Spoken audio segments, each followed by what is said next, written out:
This is Access 2016, Module 5, Part 13. We're going to look at using an input mask, specifically working with the input mask wizard. We're going to set up an input mask for the phone number. There's a few things you need to understand when we're working with our input mask.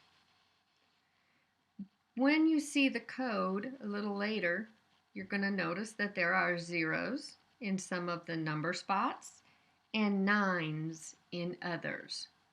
So the zeros indicate that it is required that you put a numeric digit in that space. The 9 indicates it is optional. You can either use a numeric digit or a space. The other thing to understand when you are viewing the mask is that if you have a backslash, the single next character is a display-only character.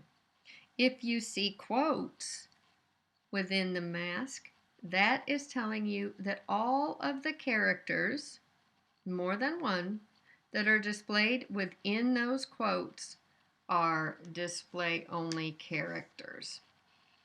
So let's get back into our Care Center database.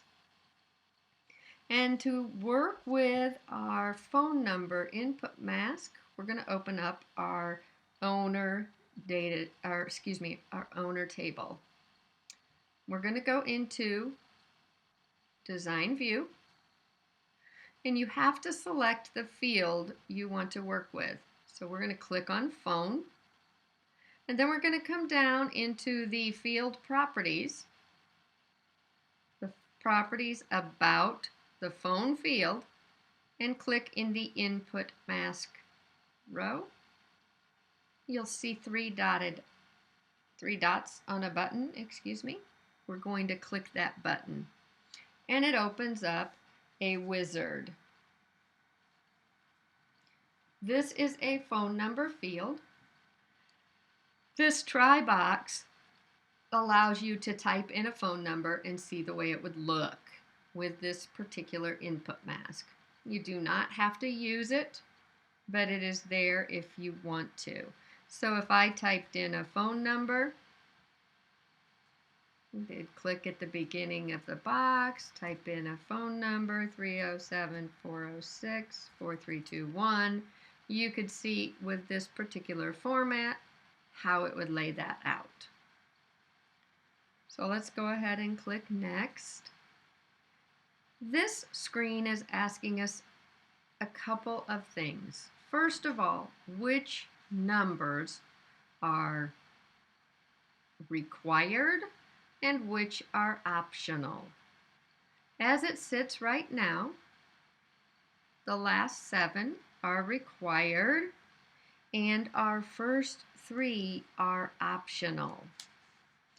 The second question it's asking us is, in addition to the formatting around it, we want parentheses, a space, the dash, all those things are being defined in there. We're also asked what the placeholder character is. So when you click in a field and it's flashing an underscore, that is because this is your placeholder character. We're going to go ahead and say Next. And now it wants us to know, are we supposed to be storing all of the extra symbols within the phone number, or are we storing just the numbers? Most of the time you would want to just store the numbers, because if you had a lot of phone numbers in your table and you store the extra symbols, that means you are now storing 1, 2 parentheses, a space, and a dash. That's 4 extra spaces or 4 extra pieces of character for every single phone number. So usually we would store without. Go ahead and click Next, and then we're going to finish. So you can see the mask that it creates. The exclamation always starts it. We have a backslash, which tells us the single next character, which is an opening parentheses, is display only. The 9 tells us that the first 3 numbers are optional. We could type spaces. Then we have inside quotes, a closing parentheses and a space. Those would both be display characters. The first 3 numbers are required. Then we have a backslash telling us again that this is display only, and the last 4 digits are required. Here at the end, these are telling us whether we're storing the values or not, as well as the placeholder character.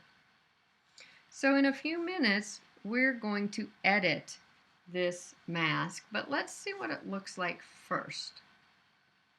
So we're going to go ahead and click on View and Save. And you can see here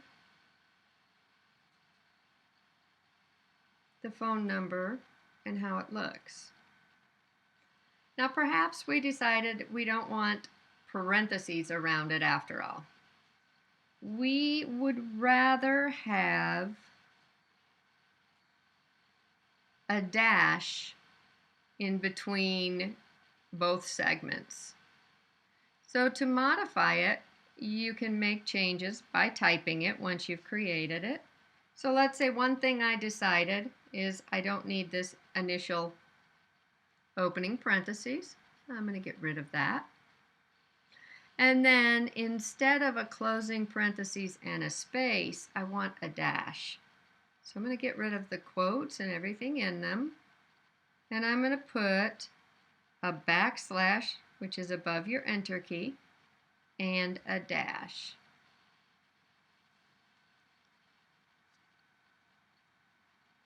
Now when I hit the tab key, you'll notice I get this little option here, property update options.